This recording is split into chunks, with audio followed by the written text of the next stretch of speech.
सब दुखी है और इस मोदी सरकार मोदी तेरे शासन में शासन है, शासन है, देश में तू शासन है, शासन है ना, शासन है, देश में तू शासन है। राजीव गांधी सोचते थे कि देश में क्या लाना चाहिए, नरेंद्र मोदी सोचते हैं क्या बेचना चाहिए। मोदी शासन कैसा है, लल्ला बिल्ला कैसा है।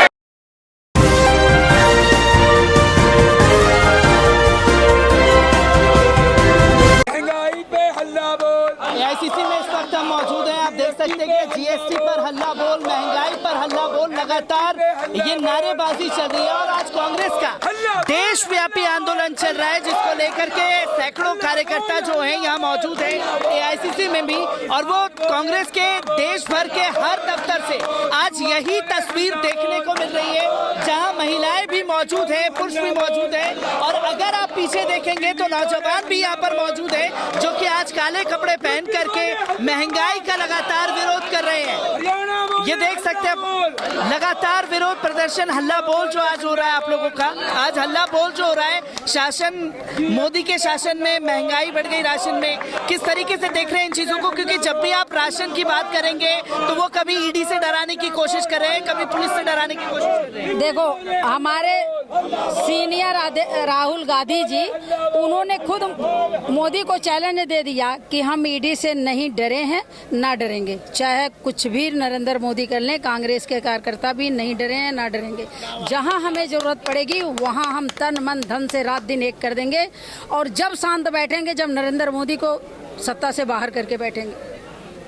आप लोग जब मोदी जी डरते हैं, पुलिस को आगे कर देते हैं, वो ये बताने की कोशिश कर रहे हैं कि ईडी की छापेमारी हुई तो महंगाई को लेकर के कांग्रेस सड़कों पर उतर है। ईडी को लेकर के वो बता रहे हैं कि महंगाई को लेकर के कांग्रेस जो है, ईडी ने छापेमारी की, इसलिए कांग्रेस के लोग महंगाई पे सर एक चीज और बता दूं, देश में ये नहीं, आज जब भी कांग्रेस किसी अच्छे काम के लिए आती है, जब भी एकाएक देश के लिए बोलती है, तब वो ईडी का एक बहाना लेके, जिससे कि पब्लिक की पार्लियामेंट में कोई चर्चा नहीं, लोकसभा विधानसभा में कोई चर्चा नहीं, चर्चा महंगाई पे, चर्चा महंगाई पे। और एक और बताएं सर, आज हर आदमी बहन से लेके, बेटी से लेके, दूध से लेके, राशन से लेके सब दुखी है और इस मोदी सरकार से दुखी है। अगर इन्होंने रोजगार, हमारे बच्चों को रोजगार और महंगाई कम नहीं की तो पब्लिक है रोडों पे होगी, और पब्लिक है भूखी है। पब्लिक को इन्हें भुगतना पड़ेगा, पूरा हर आदमी पर अत्याचार के खिलाफ हो गया है। आप लोग, मैं ये दिखाना चाहूंगा क्योंकि यहाँ पर तमाम लोग जो हैं आज बाजू पर काला बैंड बांध करके आए हुए हैं, इसके आखिरकार कारण क्या है?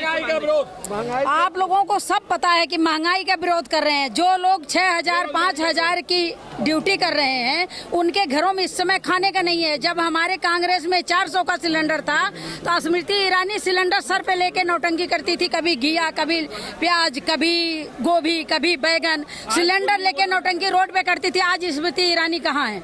स्मृति ईरानी पार्लियामेंट में तो सोनिया गांधी से बदतमीजी कर रही है। स्मृति ईरानी अगर हम लोगों को रोड पे मिल जाए ना, तो उनकी औकात दिखा देंगे नाचने गाने वाली, जो आज सोनिया गांधी पे अंगुली उठा रही हैं। कांग्रेस पार्टी देश की आज़ादी में फुल सपोर्ट की है, देश को आज़ाद करवाई है। स्मृति ईरानी और भाजपा के लोग कहाँ थे जब हमारा देश आज़ाद हो रहा था, जब हमारे देश में अंग्रेजों का शासन चल रहा था? कहीं भाजपा के लोग दिखे थे? जब कांग्रेस लड़ाई लड़ रहे थे तब ये दलाली कर रहे थे। इनका काम पहले भी दलाली का था, आज भी दलाली का है, और नरेंद्र मोदी एक एक चीज करके हमारे देश का बेच रहे हैं।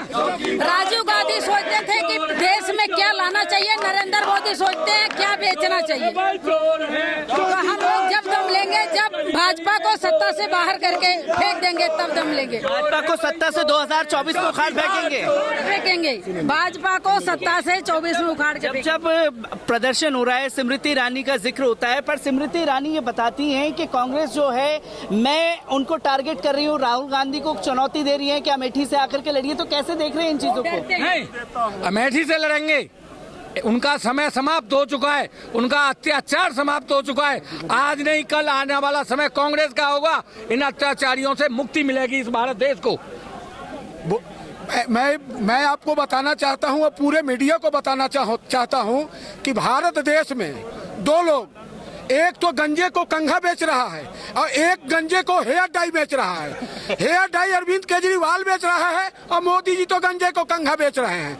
आज ईडी की जब बात की जाती है तो ईडी की बात कब आती है? जब लोगों के देश में महंगाई से ध्यान हटाना हो, ध्यान को बांटना हो, तब जाकर के ईडी की बात होती है, ताकि महंगाई की बात देश में ना आ सके, लोगों के जेहन में ना आ सके। लेकिन आज जो महंगाई की ये बात है, ये देश की जनता की आवाज बन करके कांग्रेस ये देश की लड़ाई लड़ रही है, जो कि महंगाई के। आज देखिए जीएसटी, आप देखिए दूध पे जीएसटी हो गया, छाछ पे जीएसटी हो गया, आपका कॉपी पेंसिल पे जीएसटी हो गया, होटल पे जीएसटी है, हॉस्पिटल पे जीएसटी है, हर जगह महंगाई है। चाहे रेलवे की बात कर लीजिए, चाहे बस की बात कर लीजिए, पेट्रोल की बात कर लीजिए, डीजल की बात कर लीजिए। मैं आपको बताना चाहता हूं कि जिस समय कांग्रेस का शासन था 50 से 55 हजार रुपया में मोटरसाइकिल बिका करती थी, आज 90 से 95 हजार रुपया हो गया है। जहां पे कांग्रेस का सरकार था 60 रुपए का डीजल पेट्रोल था, आज देखिए 100 के पार हो गया है। आज देखिए गैस सिलेंडर को देखिए 1100 के पार। हैं कि गैस सिलेंडर को लेकर के लोग यहाँ पर प्रदर्शन कर रहे हैं। खासतौर पर 2014 में 410 रुपए था और आज 1053 हो चुका है, जिसको लेकर के सवाल खड़े किए जा रहे हैं। पर मेरा आखिरी सवाल आप सभी लोगों से है, यहाँ पर जब महंगाई की बात हो रही है तो ये बताने की कोशिश भाजपा द्वारा की जाती है कि कांग्रेस जो है वो भारत मुक्त हो रही है, इस वजह से प्रदर्शन कर रही है। ऐसा है, कांग्रेस देश जो है कांग्रेस मुक्त कभी नहीं हो सकता। हमने कभी ये नहीं कहा कि हम भाजपा मुक्त करेंगे। अगर हम जब सरकार में थे, हम चाहते तो भाजपा मुक्त कर सकते थे। बात आपने की है स्मृति ईरानी की, जिस समय 399 का सिलेंडर हुआ करता था तो रोड पर बैठ करके महंगाई डालने लगती थी। अब स्मृति ईरानी को महंगाई लवेरिया लगती है ना। आपने कहा अमेठी की बात, अमेठी में ना हम हारे थे ना हारेंगे, वो हम नहीं हारे। वो ईवीएम का जो खेल खेला गया था, जो अभी जो लोग विधानसभा के चुनाव हुए हैं, आप पता करिए कि जो अधिकारी हैं उनको बंधक बना करके ईवीएम का खेल खेला गया है। 4 दिन पहले ईवीएम का खेल खेला गया है। मैं मथुरा से हूँ, मथुरा की 4 विधानसभा ये हार रहे थे। विद्युत मंत्री श्रीकांत शर्मा थे, वो 89,000 वोटों से हार रहे थे। ईवीएम के खेल की वजह से वो 1,10,000 से जीते थे।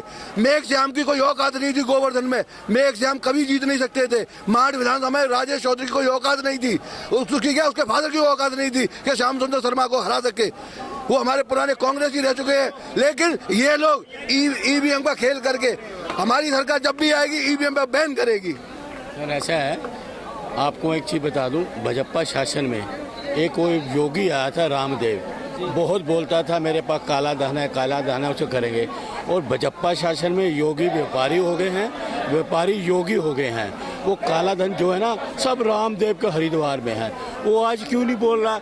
मोदी जी सिलेंडर 1053 रुपये का है, स्मृति जी सिलेंडर लेके धरने पे बैठे हैं, ये आज क्यों नहीं बोल रहा? रामदेव 200 रुपये किलो का घी तेल मिल रहा है। बेचारी आज रसोई में जो महिला हमारे देश की जब गैस के चूल्हे पे कढ़ाई रखती, जब तेल डालती है ना तो आंखों में आंसू आते हैं। उनका रसोई का बजट खराब हो गया है, रोजगार है नहीं, महंगाई बढ़ती जा रही है। आटे पे, पनीर पे, दूध पे, दही पे। कितनी शर्म की, कितनी घिनौनी बात है कि उस पर जीएसटी लगा रहे हैं। इतनी कंगाल हो गई है। और जो जितने भी भाजपा शासन के जितने लोग थे सब गुजराती लोग, सब ने इतना करोड़ों अरबों रुपए का घोटाला करके, कोई लंदन में बैठा है, कोई कहाँ बैठा है, और 50 आदमी मर गए जहरीली शराब में गुजरात में। वो मुख्यमंत्री को तुरंत इस्तीफा देना चाहिए। कांग्रेस के राज में अगर 4-5 लोग भी होते ना तो ये जितने नेशनल चैनल है ना वो बात का इतना बतंगड़ बनाते। 50 जहरीली शराब से मर गए गुजरात में। गुजरात से ये होम मिनिस्टर आते हैं, गुजरात से प्रधानमंत्री आते हैं, वहाँ क्यों नहीं एक्शन हुआ? कितने शर्म की बात है। और ये महंगाई जो है ना, हम जनता की लड़ाई। मैं ये कहना चाहता हूँ, देश से सरकार जनता के लिए, जनता सरकार के लिए नहीं है, सरकार जनता के लिए। तो भाई समझ जाए, हम क्या है, राजस्थान के रहने वाले हैं, हम सच्चाई बता रहे हैं। के लिए लगातार विरोध प्रदर्शन तेज हो रहा है। तमाम तस्वीरें आप लोगों के सामने रखूंगा।